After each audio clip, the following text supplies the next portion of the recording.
নমস্কার বন্ধুরা, mix fusion সোমার পাকশালায় আরেকটি রেসিপির সাথে আপনাদের সবাইকে স্বাগত।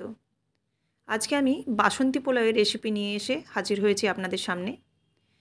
খুব তাড়াতাড়ি এবং খুব ইজি প্রসেসে কিভাবে বাসন্তী পোলাও বানাবো সেই রেসিপিটি আপনাদের সাথে শেয়ার করব।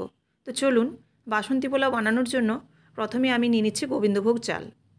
এখানে আপনারা পোলাওয়ের চালও ব্যবহার করতে পারেন। তো গোবিন্দভোগ চালের মধ্যে যে স্মেলটা আছে তাতে কিন্তু পোলাওটা খুব সুন্দর হয়, খেতেও খুব ভালো হয়। তো এখানে আমি এই কাপের মাপে 2 কাপের মতো চাল নিয়েছি, গোবিন্দভোগ চাল। আর এই গোবিন্দভোগ চালটা আমাদের এখানে কালো জিরে নামে পরিচিত। খুব ছোট ছোট দানা হয় আর খুব সুগন্ধ হয়। এই চালটাকে খুব ভালোভাবে ধুয়ে আমি ছাঁকনির মধ্যে জল ঝরতে দিয়েছি।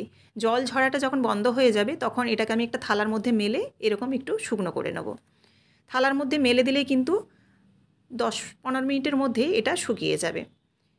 এবার দেখুন, এই চালটার উপরে দিয়ে দিচ্ছি আমি আদা বাটা 1 চামচের মতো।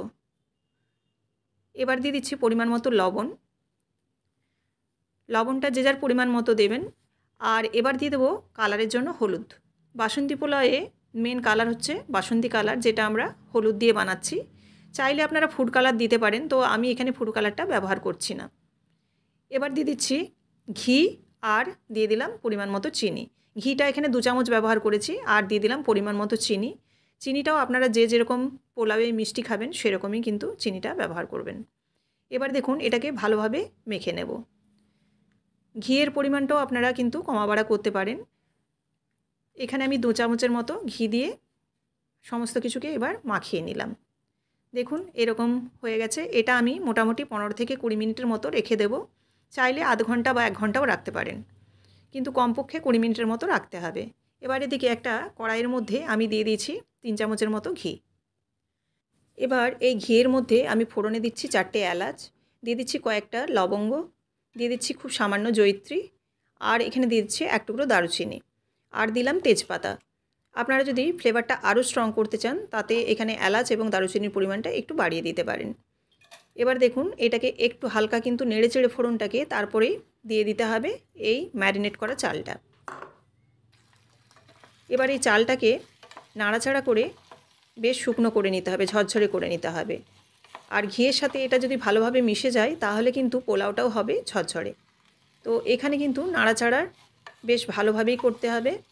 আর গ্যাসের ফ্লেমটা এ পর্যায়ে কিন্তু একেবারে লোতে রাখতে হবে। এভাবে নেড়েচেড়ে চালটাকে একটু ভেজে নেব। এই বাসন্তী পোলাও যে কোনো অকেশনালি আপনারা কিন্তু বানিয়ে নিতে পারেন। বাড়িতে যেমন পুজো পার্বণ থাকলে বা বাড়িতে কোনো অতিথি এলেও কিন্তু এই রেসিপিটি খুব ঝটপট হয়ে যায়, খেতেও কিন্তু অপূর্ব স্বাদের হয়। আর আমি এই বাসন্তী পোলাও কী দিয়ে পরিবেশন করছি সেটাও কিন্তু শেষে আপনাদের দেখাবো। এবার দিয়ে দিচ্ছি পরিমাণ মতো জল। জলের পরিমাণটা কিন্তু এখানে চালের ডবল দিতে হবে। এখানে আমি 2 কাপ চাল নিয়েছিলাম, সেজন্য এখানে 4 কাপের মতো জল ব্যবহার করেছি। আপনারা যে যেরকম চাল নেবেন তার ডাবল জল ব্যবহার করবেন। তো দেখুন, এবারে ভালোভাবে নাড়াচাড়া করে দিলাম। নাড়াচাড়া করে এবার ঢেকে দেব। এখানে ঢেকে দেওয়ার পর আমি 3 থেকে 4 মিনিট পর খুলেছি। খুলে মাঝে একবার কিন্তু নেড়ে দেব, যাতে তলায় চালটা লেগে না যায়। তাছাড়াও তলার যে চালটা সেটা উপর দিকে হয়ে যাবে নাড়াচাড়ার ফলে। চালটা কিন্তু সমানভাবে সেদ্ধ হবে। এবার দেখুন জলটাও অনেকটা কমে গেছে। আর এই পর্যায়ে আমি ভেজে রাখা কাজু আর কিশমিশটা দিয়ে দিলাম। কাজু কিশমিশটা আপনারা যদি আলাদা করে ভাজতে না চান তাহলে কিন্তু আমি যখন ফোড়নটা দিয়েছিলাম সেই পর্যায়ে কিন্তু কাজু কিশমিশটা ওই ফোড়নের সাথে ভেজে নিয়ে তারপর চালটা দেবেন। এবার দেখুন ভালোভাবে কাজু কিশমিশটাকেও মিশিয়ে নিলাম, দিয়ে আরও এবারে ঢাকা দিয়ে দেবো একেবারে সিম জালে। এটা মোটামুটি আরও 10 মিনিটের মতো হয়েছে। আর 10 মিনিটের মতো হওয়ার পর দেখুন প্রায় এখানে 90%-এর মতো সেদ্ধ হয়ে গেছে।